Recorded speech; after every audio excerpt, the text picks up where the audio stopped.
تو وہ بڑے بے وقوفوں کی طرح اور پاگلوں کی طرح بھاگتا ہوا آیا اور کہنے لگا کہ لوگوں عجیب بات ہے کہ ولد نبی هذه الامہ، اس امت کا نبی آج پیدا ہو گیا۔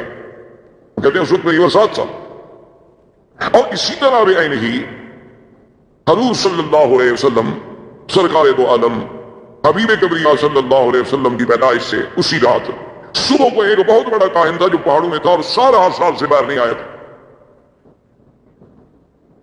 کیا دیکھتے ہیں مکے والے کہ وہ جناب اس کے بال بکھرے ہوئے ہیں، پریشان حال ہے، اور مکے کی گلیوں میں بھاگ رہا ہے دیوانوں کی طرح، اور پوچھتے حل ولد المولود هذه الليلہ، مکے والوں آج رات کوئی بچہ پیدا ہوا ہے؟ تو ایک آدمی نے آگے بڑھ کے بتایا کہ ہاں عبداللہ ابن عبد المطلب کے گھر میں بچہ پیدا ہوا ہے۔ کہنے لگا دلونی علی بیتہ، مجھے اس کے گھر کا پتہ بتاؤ کہاں، جلدی سے مجھے لے چلو۔ وہ آیا بھاگتا ہوا دیوانوں کی طرح، عبد المطلب آگے کھڑے ہیں، وہ تو دیکھ کے حیران ہو گئے کہ یہ وہ بندہ ہے جو سالوں سے کبھی غار سے نہیں نکلا، یہ آج کیسے نکلا ہے؟ تو نے کہا کہ جی آپ نے کہا عبد المطلب زیادہ باتیں کرنے کا میرے پاس وقت نہیں ہے، تمہارے گھر میں بچہ پیدا ہوا ہے تو مہربانی کر کے مجھے ایک نظر اس بچے پر نظر ڈالنے دو، مجھے دکھلا۔ عبد المطلب نے کہا آرام فرما، ابھی لاتا ہوں، میرے پاس نہیں، میرے بیٹے عبداللہ کے گھر میں پیدا ہوا ہے، اور عبداللہ میرا بیٹا جو ہے وہ تو فوت ہو چکا۔ تو عبد المطلب جلدی سے گئے اور حضور صلی اللہ علیہ وسلم کو اٹھا کے لائے۔ جب اٹھا کے لائے اور اس کی نظر پڑی آپ کے چہرے پر، فخر مغشیا، تاریخ کہتی ہے، کتابیں کہتے ہیں، حدیث میں بھی موجود ہے کہ وہ بے ہوش ہو کے گر گیا، اور جب ہوش آیا تو کہتا ہے ولد نبی هذه الامہ، ولد نبی هذه الامہ، کہ لوگوں اس امت کا نبی پیدا ہو گیا۔ اور انتقلت النبوۃ من ولد اسرائیل، انتقلت النبوۃ من ولد اسرائیل، کہ بنو اسرائیل سے آج نبوت چلی گئی، بنو اسرائیل سے نبوت چلی گئی، یہ کہتے ہوئے دیوانوں کی طرح واپس بھاگا اور اپنے پہاڑوں پہ چلا گیا۔ یعنی ایک ایک پہلو پہ نظر ڈالیں، حضور صلی اللہ علیہ وآلہ آلہ وصحبہ وسلم تسلیما کثیرا کثیرا کی شان پہ نظر ڈالیں کہ آدمی کو حیرت ہوتی ہے کہ کس پہلو سے کہ سارے انتظامات، یعنی ولادت سے قبل بادشاہوں کے گھروں میں تصویریں ہیں، اور حضور صلی اللہ علیہ وسلم کی ولادت پر یعنی آپ حیران ہوں گے کہ زمین تو زمین ہے، آسمانوں پہ پہرے لگ گئے۔ حضرت عبداللہ ابن عمر فرماتے ہیں کہ ایک دن میرے ابا بیٹھے تھے، حضور کی بعثت ہو گئی تھی، ایک آدمی گزرا تو حضرت عمر نے فرمایا کہ معلوم ہوتا ہے کہ یا تو یہ کاہن ہے یا پہلے کسی زمانے میں کاہن تھا، اس کو بلا کے لیا، اس کو بلایا گیا تو آپ نے کہا کہ تم کاہن؟ تم نے کہا میں پہلے کاہن تھا لیکن اب تو الحمدللہ اللہ نے مجھے ہدایت کر۔ تو آپ نے فرمایا کہ تم مجھے کوئی اپنی پہلے دور کی عجیب بات کچھ سناؤ۔ اس نے کہا میرے پاس جنوں کا آنا جانا رہتا تھا، ایک دن میں نے دیکھا وہ جن میرے پاس آتا ہے تو بڑا پریشان ہے۔ میں نے کہا کہ کیا ہو گیا؟ اس نے کہا تمہیں پتہ نہیں ہے کہ آج تو ہمارے کھانے نہیں پکے، آج تو ہماری چارپائیاں الٹی ہو گئی، آج تو ہمارے گھروں میں جو دیگچیاں ہیں وہ ہم نے پھینک ڈالی ہیں۔ میں نے کہا کیوں، بات کیا؟ اس نے کہا تمہیں پتہ نہیں کہ ایک نبی اس امت کا پیدا ہو گیا؟ تو جنوں میں شور ہے، آسمانوں میں شور ہے، تو اس لیے کسی شاعر نے کیا خوب کہا تھا کہ گر ارض و سما کی محفل میں لولا کے لما کا شور نہ ہو، یہ رنگ نہ ہو گلزاروں میں، یہ نور نہ ہو سیاروں۔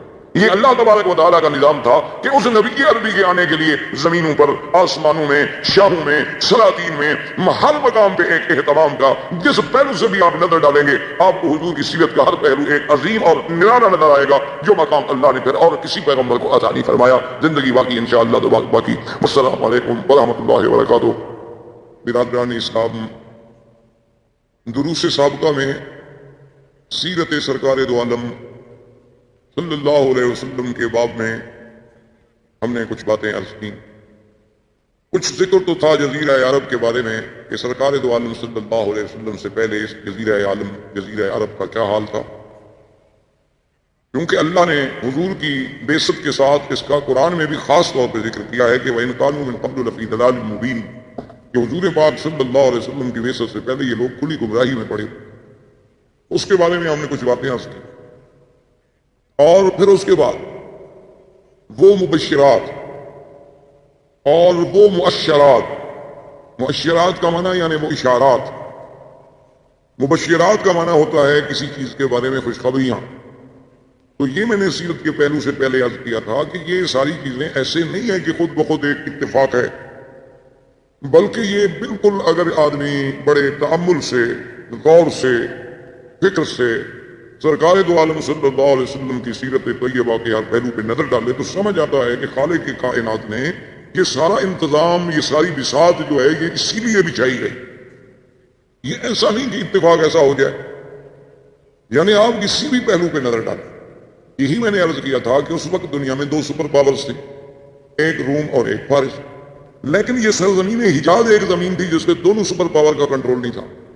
تو اللہ تبارک و تعالیٰ کا اس خطے کو منتخب کرنا حضور کی ولادت کے لیے، تو اس میں آخر کوئی بات تو ایسی تھی کہ دو طاقتیں ایک اس طرف ہے اور ایک اس طرف ہے، ایک ماورا نہر ترکمنستان کی طرف اور ایک المانیہ سے لے کر حبشہ سے لے کر یہاں تک، یہ دونوں طاقتیں باہر سے گھرے ہوئے ہیں، لیکن یہ درمیانی ٹکڑا کسی کے تسلط میں نہیں. اور اللہ پاک نے اسی جگہ اپنے اس آخری نبی خاتم الانبیاء صلی اللہ علیہ وسلم کو پیدا فرمایا.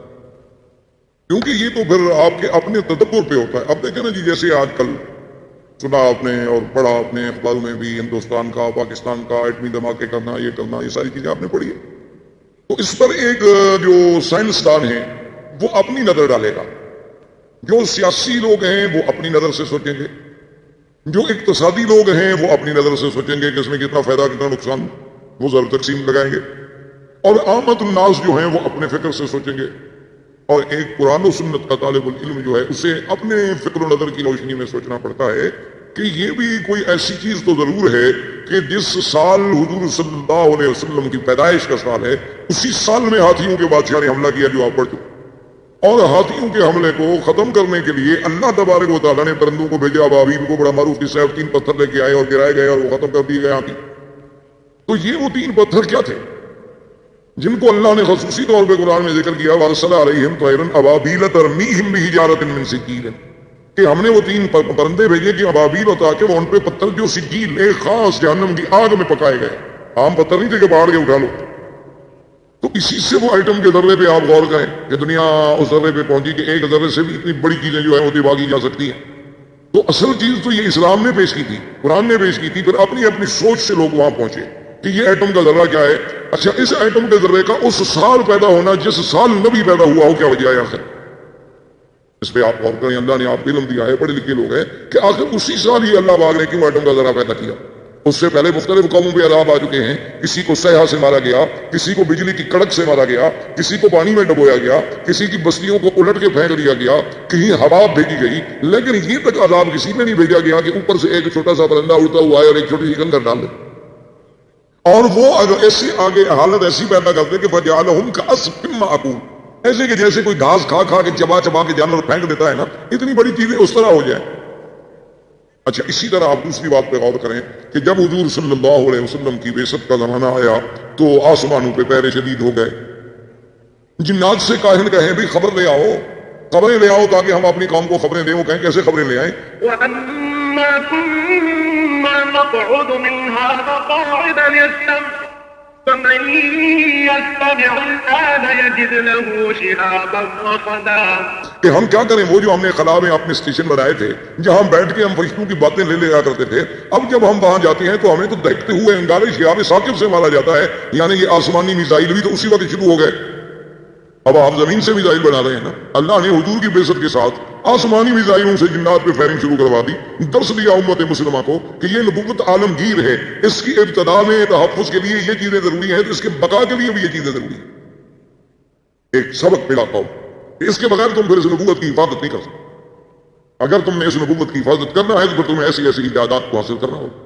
اچھا جی، وہ اجازات آپ کو کیسے ملیں گی؟ آپ کو یہ تو کہا جا سکتا تھا نا کہ علم حاصل کرو، چاہے مکے سے حاصل کرو، علم حاصل کرو مدینے سے حاصل کرو. یہ کیوں کہا گیا اطلب العلم ولو بالسین؟ کہ علم حاصل کرنا ہو چاہے چین جانا پڑے.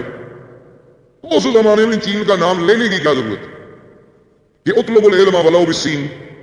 اچھا، اس کے بعد جب یہ آیت اتری وآخرین منہم لما یلحقوا بہم، کہ ایسی لوگ بھی آئیں گے جو ابھی آپ کے پاس نہیں آئے ہیں، تو صحابہ نے پوچھا حضور وہ کون لوگ ہوں گے؟ تو حضور نے سلمان فارسی پہ ہاتھ رکھا، فرمایا اس کے قبیلے کے لوگ ہوں گے. لو کان العلم بالسریا لینالہ رجل من فارس، اگر علم کہکشاں سریا پر بھی ہوگا تو فارس کی کوئی اولاد جو ہے وہاں جا کر بھی علم حاصل کرے گی. اچھا، ایک جگہ لفظ ہے لو کان الدین بالسریا لینالہ رجال من فارس، کہ اگر دین وہاں تک ہوگا تو ان فارس میں سے کوئی پیدا ہوگا. معنی یہ ہے کہ عجم سے کوئی پیدا ہوگا. فارس عجمی ہے نا عرب کے مقابلے، فارس جو ہے وہ عجم ہے نا عرب کے مقابلے پہ.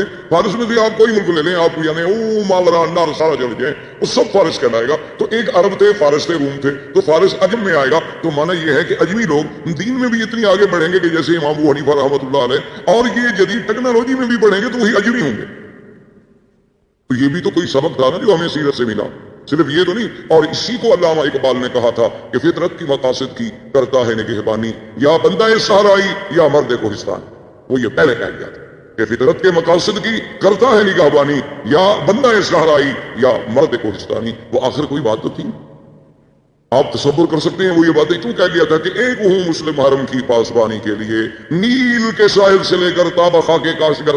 اس وقت کاشگر کوئی آپ کے پاس تھا یا مسلمان تھے، آزاد ہو گئے تھے؟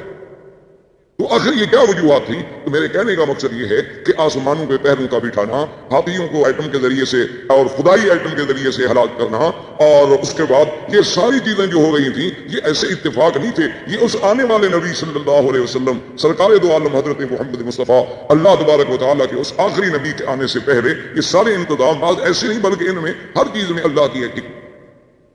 اب دیکھیں کہ حضور صلی اللہ علیہ وسلم کے لیے اللہ نے خاندان کیسا منتخب کیا باعتبار نسب کے سب سے اعلیٰ، کہ ولد اسماعیل ذریت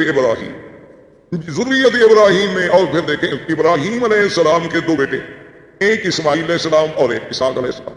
اسحاق علیہ السلام سے پھر یعقوب علیہ السلام، یعقوب علیہ السلام سے پھر یوسف علیہ السلام. یعنی بنو اسرائیل میں جتنے نبی گزرے ہیں، ہزاروں انبیاء، سب یعقوب علیہ السلام کی اولاد ہیں. اور یعقوب علیہ السلام اولاد ہیں سیدنا اسحاق علیہ السلام. اسحاق علیہ السلام بیٹے ہیں سیدنا ابراہیم علیہ السلام کی. یعنی ایک بیٹے سے تو اللہ نے ہزاروں نبی بھیجے. اب جب دوسرے بیٹے کی باری آئی سیدنا اسماعیل کی، تو ان میں ایک نبی پیدا کیا، محمد الرسول صلی اللہ علیہ وآلہ آلہ واصحابہ وسلم تسلیما کثیرا کثیرا، کہ اس ہزاروں نبیوں سے بھی وہ شان میں سبقت دے گئے. یعنی حضرت اسماعیل کے ولد میں تو صرف ایک نبی، حالانکہ وہ بھی ابراہیم علیہ السلام کے بیٹے ہیں. اچھا، وہ بنائے کعبہ میں باپ کے شریک ہیں، اور وہ اسماعیل علیہ السلام جو ذبیح اللہ بھی ہیں، ان کی نسل میں تو صرف ایک نبی رکھا گیا. کیونکہ اللہ تبارک و تعالیٰ کی، جیسے علماء نے لکھا ہے نا، ایک عالم نے بڑی عجیب بات کہی. اس نے کہا کہ اللہ اپنی وحدانیت میں لا شریک ہے، تو ہمارا نبی بھی اپنی نبوت میں لا شریک. یعنی جیسے اس کی وحدانیت میں اس کا کوئی شریک نہیں، حضور کی بھی نبوت میں کوئی شریک نہیں. یہاں بھی اللہ نے پسند نہیں فرمایا کہ کوئی اور بھی اس کی اولاد میں نبی ہو. یہاں بھی اللہ نے میرے مدنی کو اکیلا رکھا کہ صرف ایک نبی پیدا ہو، جو محمد مصطفیٰ صلی اللہ علیہ وسلم. اور پھر اعلیٰ نسب ایسا کہ اللہ تبارک و تعالیٰ نے حضور خود فرماتے ہیں کہ ان اللہ نظر الی اہل الارض، اللہ نے پوری زمین والوں پہ نظر ڈالی، اور ان میں سے ولد اسماعیل میں سے کنانا میں سے قریش میں سے بنو ہاشم، اور بنو ہاشم میں سے مجھے چن لیا. یعنی اللہ نے نسب کو دیکھیں کیسے نسب صاف کیا کہ ساری دنیا میں سے ولد اسماعیل کو منتخب، اور پھر بنو کنانا، اس کے بعد ان میں سے پھر قریش کو چنا گیا. قریش میں سے بھی، پھر قریش کے بھی تو بہت بڑا قبیلہ تھا نا، آگے کئی بطن تھے، کئی شاخیں تھیں، کئی ان کی آگے فرو تھیں. ان میں سے اللہ نے بنو ہاشم کو چنا، اور بنو ہاشم کے گھرانے میں سے اللہ نے عبداللہ کو چنا، اور عبداللہ کے گھر میں اللہ نے محمد رسول اللہ صلی اللہ علیہ وآلہ آلہ وصحبہ وسلم تسلیما کثیرا کثیرا کو. یعنی آپ اندازہ فرمائیں یہ سارا ایسے. اور پھر یہ دیکھیں کہ جب قریش کا خاندان، یہ لوگ اپنے شرف کے لیے، یعنی اتنے لوگ تھے کہ آج کل تو لوگ پیسوں کے لیے لڑتے ہیں، آج کل تو لوگ پیسوں کے لیے لڑتے ہیں، عورت کے لیے لڑتے ہیں، زر کے لیے لڑتے ہیں، زمین کے لیے لڑتے ہیں. لیکن یہ خاندان جو ہے اس کا کمال دیکھیں، یہ اپنے شرف کے لیے لڑتے تھے کہ یہ ہماری عزت کا مسئلہ ہے. ان کی جتنی لڑائیاں آپ دیکھیں گے شرف کی تھی. اب دیکھیں کعبۃ اللہ بن گیا، حجر اسود پہ لڑائی ہوگی تو اس کا مقصد کیا تھا؟ حجر اسود پہ لڑائی ہو گئی، اور لڑائی کا بھی یہ عالم تھا کہ باقاعدہ خون کے پیالے بھر کے ہاتھ ڈبوئے گئے، خون کے پیالے بھر کے رکھے گئے. قریش کے سرداروں نے اس میں ہاتھ ڈالے، ہاتھ ڈال کے پھر ایک دوسرے سے ہاتھ ملائے کہ ہم خون دے دیں گے، اپنا آخری قطرہ تک بہا دیں گے، لیکن حجر اسود ہم رکھیں گے، تاکہ قیامت تک یہ شرف ہمیں ملے کہ فلاں قبیلے نے حجر اسود رکھا تھا، فلاں آدمی نے حجر اسود رکھا تھا اللہ کے کعبے میں. سب لڑنے مرنے پہ تیار ہو گئے. لڑائی کس بات کی تھی؟ شرف. یہ شرف ہمیں ملا. اسی طرح آپ دیکھیں گے بنو قصی ان میں سے جب بنو عبدالدار آئے، ان کا بھی لڑائی یہ ہو گئی کہ جناب یہ کعبۃ اللہ کا افادہ، کعبۃ اللہ کا حجابہ، کعبۃ اللہ کا سقایا، یہ زمزم کا پلانا، کعبۃ اللہ کی چابی، کعبۃ اللہ کا انتظام، حاجیوں کی خدمت، یہ شرف ہے، یہ تو ہمیں ملے اور کسی کو ہم نہیں دیتے. یعنی اتنے اعلیٰ خاندان کہ جو اپنے شرف کے لیے لڑتے رہے، اپنے شرف کے لیے مرتے رہے کہ صرف ہمارا نام جو ہے، ہمارا شرف جو ہے وہ اونچا ہے. یعنی اپنی عزت کا اتنا خیال تھا کہ آپ حیران ہوں گے کہ ابو سفیان جو حضور کے چچا ہیں، وہ اتنے بڑے حضور صلی اللہ علیہ وسلم کے مخالف تھے کہ جنگ بدر بھی اسی سبب سے ہوئی تھی کہ ابو سفیان قافلہ لا رہے تھے، اور پھر احد کی جنگ کا اصل قائد جو ہے وہ ابو سفیان تھا. یعنی حضور سے جنگ لڑنے کے لیے مکے سے مدینہ پہنچا، اتنی عداوت رکھنے والا آدمی. لیکن جب حضور کی شادی ام حبیبہ سے ہو گئی رضی اللہ تعالی عنہا، جو ابو سفیان کی بیٹی تھی، وہ مسلمان ہو گئی تھی، اپنے شوہر کے ساتھ حبشہ چلی گئی، وہاں اس کے بعد جب بیوہ ہوئی اور اس کے بعد وہاں سے فارغ ہوئی تو پھر ان کا نکاح حضور سے ہوا جو نجاشی بادشاہ نے کیا، حق المہر بھی نجاشی بادشاہ نے ادا کی۔ تو جب ام حبیبہ حضور کی بیوی بن گئی اور ابو سفیان کو پتہ چلا، اس نے کہا بات یہ ہے کہ ھذا فعل لا یجدع انفہ، کہ اب محمد مدنی کی ناک کو نیچے نہیں کیا جا سکتا۔ اب ان کو اتنا بڑا شرف مل گیا ہے کہ ابو سفیان کی بیٹی اس کے گھر میں ہے، تو جب میری بیٹی کا وہ شوہر ہو اب اس کا ناک نیچے کون کر سکتا ہے؟ اب تو اتنے بڑے سردار کی بیٹی اس کے گھر میں چلی گئی، یعنی اپنے شرف پہ مر مٹنے والی کو۔ اور پھر جناب آپ دیکھیں کہ عبد المطلب کے بھی اس بیٹے کے گھر میں حضور پیدا ہوتے ہیں جس کا نام عبداللہ ہو، یعنی آپ اندازہ فرمائیں۔ اسی لیے آپ دیکھیں نا جی کہ لفظ، حالانکہ اس زمانے میں تو عام نام ہوتے تھے، عبداللہ، عبدالعزیٰ، عبدالمنات، فلاں بتوں کے نام پر نام رکھے جاتے تھے، لیکن اس نام کا انتخاب بھی تو قدرت کی طرف سے ہو رہا تھا نا، کہ میرے مدنی کے نام کے ساتھ ان کے کسی نسب میں کوئی ایسا نام بھی نہ آئے نا جس میں شرک کی بو آتی ہو۔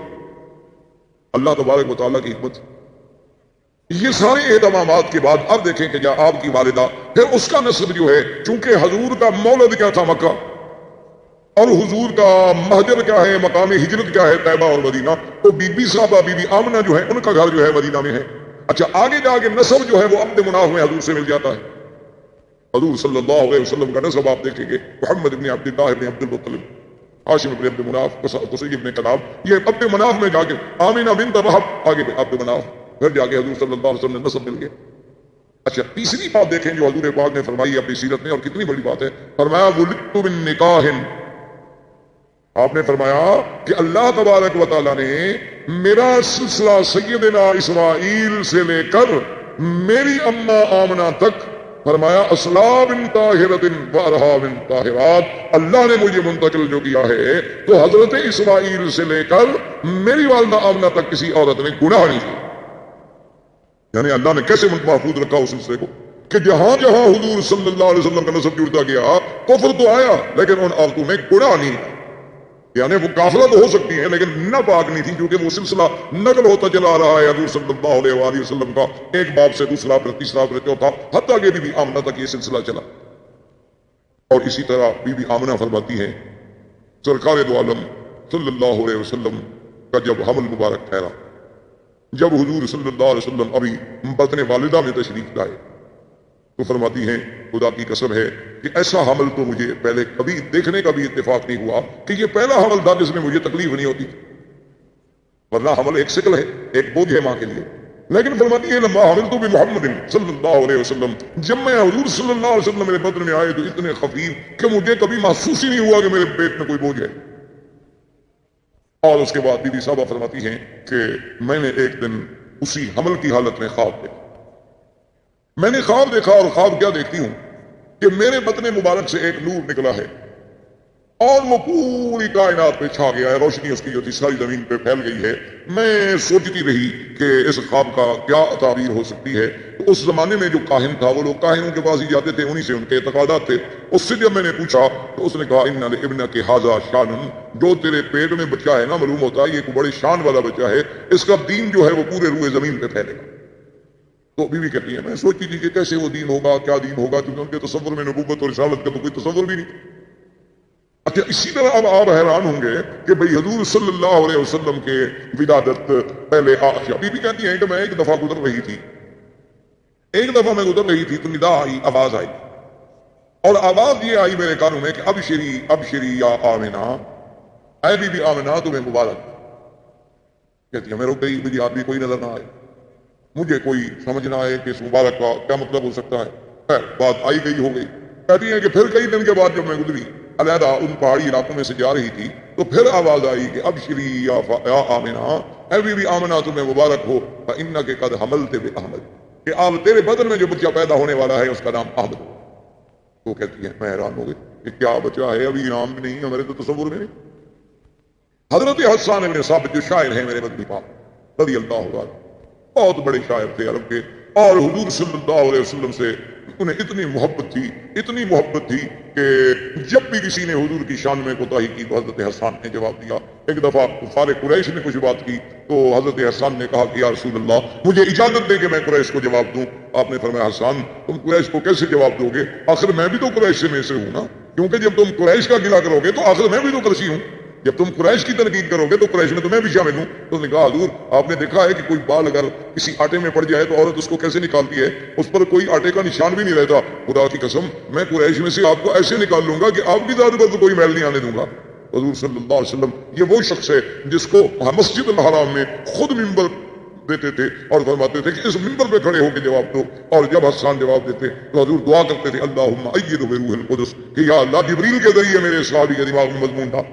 یہ وہ شان والا آدمی ہے. وہ کہتے ہیں میری عمر 7 سال تھی اور میں مدینہ منورہ میں اپنے فیملی رشتے داروں کے پاس تھا اور 7 سال کا بچہ کوئی ادھر سوچ ہی نہیں, کوئی تصور ہی نہیں. کہتے ہیں کہ وہاں کا جو سب سے بڑا کاہن تھا, میں نے ایک دن دیکھا, کیا دیکھتا ہوں کہ صبح وہ مدینہ منورہ کے یہود کے قلعے کے اوپر چڑھا ہوا ہے اور پکار کے اور زور سے کہہ رہا ہے کہ یا ایھا الناس قد طلع نجم احمد, کہ اے لوگوں وہ احمد کا ستارہ طلوع ہو گیا. وہ ستارہ آ گیا اپنے برج میں. لوگوں نے کہا کہ بھی کیا مانا؟ انہوں نے کہا کہ جو اس امت کا نبی پیدا ہونا ہے اس کا نام احمد ہوگا, وہ ستارہ جو ہے اب اپنے مدار میں آ گیا ہے. مانا یہ تھا کہ حضور صلی اللہ علیہ وسلم کا حمل مبارک ٹھہر چکا ہے. تو اب یہود کا سردار اور ان کا کاہن وہاں یہ شور کر رہا. عبد المطلب کہتے ہیں کہ میں شام کی طرف نکلا تجارت کے لیے. میرے ساتھ 3 آدمی اور تھے قریش. تو وہاں ہم جب شام میں آئے تو کچھ یہودی علماء راہب بڑے بڑے جو تھے انہیں پتہ چلا کہ مکے کے کچھ لوگ آئے ہوئے ہیں. تو انہوں نے ہم سے رابطہ کیا, ہم سے ملے. جب ان سے پوچھا کہ آپ لوگ کون ہیں؟ ہم نے کہا قریش ہیں. کہاں سے آئے؟ مکہ سے آئے. کیوں آئے؟ تجارت کے لیے. انہوں نے کہا اچھا ایک بات ہم آپ کو بتاتے ہیں کہ ابھی تھوڑی سی مدت باقی رہ گئی ہے کہ سرزمین مکہ میں ایک بچہ پیدا ہوگا اور وہ نبی ہوگا اس امت کا, اور وہ بچہ جو ہے اس کا نام محمد ہوگا صلی اللہ علیہ وسلم. وہ نبی ہوگا اس امت کا اور نام محمد ہوگا صلی اللہ علیہ وسلم. تو عبد المطلب کہتے ہیں کہ ہم چاروں نے یہ بات دماغ میں رکھ لی. اب عبد المطلب کہتے ہیں میرا تو بچہ پیدا ہونے کا رہا, میں تو بوڑھا ہو گیا تھا. میں نے دل میں یہ فیصلہ کر لیا کہ میرے بچوں میں سے جس بچے کے گھر میں بچہ پیدا ہوگا تو میں نام محمد رکھوں گا, پتہ نہیں شاید وہی نبی بن جائے. اور ان چاروں نے بھی فیصلہ کر لیا کہ ہمارا اگر کوئی بچہ پیدا ہوگا تو ہم بھی نام محمد رکھیں گے. اور خدا کی شان ہے کہ ان سب کے لڑکے پیدا ہوئے تو سب نے نام محمد رکھا. اور عبداللہ کے گھر میں یہ حضور پیدا ہوئے تو عبد المطلب نے بھی نام محمد رکھا. تو اب نام کے لیے بھی پہلے سے اہتمام کیا جا رہا ہے کہ نام بتانے کے لیے بھی احبار اور رہبان جو ہے پہلے خوشخبریاں دے رہے ہیں کہ ایک نبی پیدا ہوں گے جن کا نام محمد ہو. اچھا پھر نام پہ بھی غور کریں. ایک نام وہ ہے جو آسمانوں میں تھا اور ایک نام وہ ہے جو زمین میں آیا. آسمانوں میں آپ کا نام احمد. اسی لیے سیدنا عیسیٰ علیہ السلام نے قرآن پاک میں جو آتا ہے, آپ نے جو خبر دی تھی وَمُبَشِّرًا بِرَسُولٍ يَأْتِي مِن بَعْدِ اسْمُهُ أَحْمَدُ, اور میں خوشخبری دیتا ہوں کہ میرے بعد جو نبی آئے گا اس کا نام احمد. تو پہلا نام حضور کا احمد ہے, اور جب زمین کا نام ہے تو وہ محمد ہے. اور ان دونوں ناموں پہ غور کریں. احمد کا معنی سب سے زیادہ حمد کرنے والا. احمد کا معنی کیا ہے کہ سب سے زیادہ حمد و ثنا کرنے والا, اور محمد کا معنی کیا ہے جس کی سب سے زیادہ حمد و ثنا کی گئی ہو وہ محمد, اور سب سے زیادہ حمد و ثنا کرنے والا احمد. اچھا پہلے احمد بنے گا تو پھر محمد ہوگا نا. پہلے اللہ کی حمد و ثنا کرے گا پھر مقام محمد و مقام محمودیت نصیب ہوگا. اس لیے پہلا نام احمد تھا اور دوسرا نام جو ہے وہ محمد تھا صلی اللہ علیہ وسلم. یہ تو آپ کے اسماء تھے. ویسے اسماء صفاتی تو قرآن میں اللہ نے بڑے ذکر کیے. قرآن میں نام محمد بھی موجود ہے اور احمد بھی موجود ہے. مبشرا برسول یأتی من بعد اسمه احمد, اور کہیں فرماتے ہیں ما کان محمد ابا احد من رجالکم ولکن رسول اللہ, محمد بھی نام. اور کہیں فرماتے ہیں وما محمد الا رسول, اور کہیں فرمایا محمد الرسول اللہ. اس سب اچھا صفاتی نام بھی موجود ہیں. وما ارسلناک الا رحمتا للعالمین, اور اسی طرح یا ایھا النبی انا ارسلناک شاہدا ومبشرا ونذیرا, اور کہیں فرماتے ہیں لقد جاءکم رسول من انفسکم عزیز علیہ ما عنتم حریص علیکم بالمؤمنین رؤوف الرحیم, اور کہیں فرماتے ہیں وما ارسلناک الا رحمتا للعالمین. تو یہ سارے اسماء جو ہیں قرآن میں بھی موجود ہیں. اچھا اور خدا کی شان دیکھو کہ نام محمد تو قرآن میں ہے لیکن اللہ نے کہیں یا محمد نہیں کہا. درود شریف کو پڑھ لیا کریں کم سے کم اتنا احساس ہو کہ بھئی حضور کے ساتھ محبت کا فرض ہے کہ جب نام آئے تو فوراً زبان پہ درود شریف آ جانا چاہیے امتی کے. تو بہرحال میرے کہنے کا مقصد یہ تھا کہ عظمت سیرت رسول پاک پہ نظر ڈالیں کہ اللہ نے حضور کا نام تو قرآن میں 4 دفعہ لیا، لیکن کسی جگہ یہ نہیں کہا کہ یا محمد، جیسے فرمایا یا عیسی ابن مریم انت قلت للناس یا عیسی، یا زکریا انا نبشرک بغلام اسمہ یحییٰ، یا زکریا، یا یحییٰ خذ الکتاب بقوہ، یا آدم اسکن انت وزوجک الجنہ، یا آدم، یا زکریا، یا میرے مدنی کو نہیں فرمایا یا محمد، جہاں بھی فرمایا یا ایھا النبی، کہیں فرمایا یا ایھا المزمل، کہیں فرمایا یا ایھا المدثر، کہیں فرمایا یا ایھا الرسول بلغ ما انزل الیک من ربک، اور کہیں فرمایا والضحی واللیل اذا سجا، کہیں فرماتے ہیں طٰہٰ، کہیں فرماتے ہیں یاسین والقرآن الحکیم انک لمن المرسلین۔ مانا گیا تھا کہ ہر نبی کو نام سے پکارا گیا، میرے مدنی کو اللہ نے لقب سے پکارا، یعنی یہ عظمت جو ہے یہ بھی صرف سیرت مصطفیٰ کے حصے۔ ہاں کہیں نام لینا ضروری تھا، اللہ نے نام لے لیا، لیکن جب اللہ نے مخاطب کیا تو لقب سے، کیا ہے کپڑے میں لپٹنے والے۔ حضور صلی اللہ علیہ وسلم کو خطاب کیا گیا تو جب بھی خطاب ہوا تو خطاب لقب سے کیا گیا تاکہ عظمت محمد مصطفیٰ صلی اللہ علیہ وسلم جو ہے وہ آشکار۔ اور اسی طرح جناب آپ دیکھیں کہ بی بی صاحبہ بی بی آمنہ کہتی ہیں کہ جب حضور صلی اللہ علیہ وسلم، اور خدا کی شان ہے، اسی لیے میں نے عرض کیا تھا نا کہ ذرا غور کریں کہ ولادت کے لیے اللہ نے مکان منتخب کیا تو کون سا، یعنی جہاں آپ کا مولد ہے وہ مقام کون سا ہے کہ جس کی اللہ قرآن میں قسم کھا رہے ہیں لا اقسم بہذا البلد، اور وہ مقام ہے کہ اول بیت وضع للناس للذی ببکۃ مبارکا، سب سے پہلا گھر۔ اچھا پھر دیکھیں جوڑ دیکھیں، گھر سب سے اول، نبی سب سے آخر، یعنی اول بیت اور آخر نبی، یعنی خدا کی شان۔ اچھا پھر یہ ہے کہ کعبہ بھی مرکز اور ہدی للعالمین، اور میرا مدنی بھی رحمت للعالمین۔ اور اسی طرح جیسے کعبے کا وجود بقائے عالم کا سبب ہے کہ جب تک کعبہ ہے دنیا قائم ہے، کعبہ ختم ہوگا دنیا مٹ جائے گی، میرے مدنی کی نبوت آخری ہے، جب تک حضور صلی اللہ علیہ وسلم کا دین قائم ہے دنیا قائم ہے، ورنہ اس کے بعد دنیا فنا ہو جائے گی۔ تو اللہ نے اپنے نبی کے لیے مولد چنا تو کون سا؟ مکہ، جو ساری کائنات میں سب سے افضل سرزمین۔ اچھا اور زمان چنا تو کون سا؟ ربیع الاول۔ ربیع الاول، ربیع کا موسم آپ جانتے ہیں کہ سب سے اچھا موسم کیا ہوتا ہے؟ ربیع۔ اور زمانہ چنا تو ربیع الاول، مکان چنا تو کعبۃ المشرفہ، اور سنہ کون سا چنا؟ اصحاب الفیل، کہ جس میں کفر کی قوتوں کو ختم کر کے اسی سال محمد مدنی کو پیدا کیا گیا صلی اللہ علیہ وآلہ آلہ واصحابہ وسلم تسلیما کثیرا کثیرا۔ اور اس کے بعد جب پیدا ہوتے ہیں تو آپ اندازہ فرمائیں کہ بی بی صاحبہ فرماتی ازاد منہا، فرماتی ہے ایسا نور ہوا کہ ازاد منہا قصور الشام، کہ شام کے محل نظر آنے لگے اور کسریٰ کے محل کے کنگرے گر گئے۔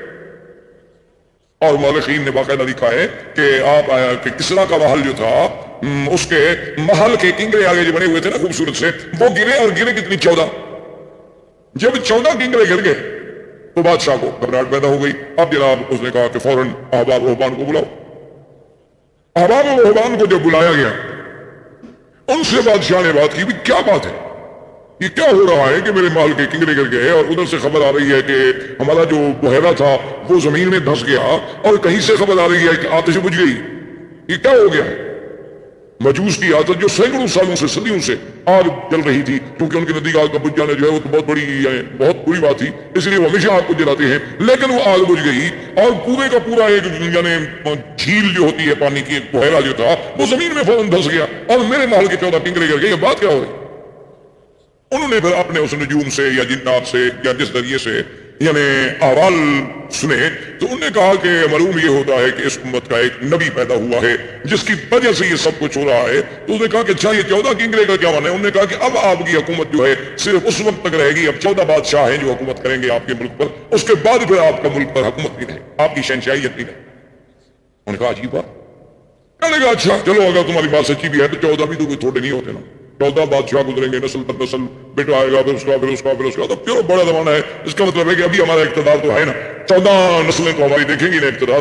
تو انہوں نے کہا اب یہ تو ہم نہیں کہہ سکتے، لیکن 14 ضرور دیکھیں گے، لیکن کتنی مدت میں دیکھیں گے یہ آپ کو ہم نہیں بتا سکتے۔ اللہ کی شان دیکھیں کہ اگلے 4 سال میں 10 مر گئے فوراً، کیونکہ حضور نے آگے کہنا تھا لا کسریٰ ولا قیصر بعدہ۔ تو یہ سارے انتظامات جو کیے جا رہے ہیں کہ کہیں کنگرے گر رہے ہیں اور روشنی آتی ہے تو روشنی سے سیدھا قصور شام کے محل دکھائے جاتے ہیں، کیونکہ میرے مدنی کی ابتدا مکہ سے تھی مہجر مدینہ تھا اور انتہا شام تھی.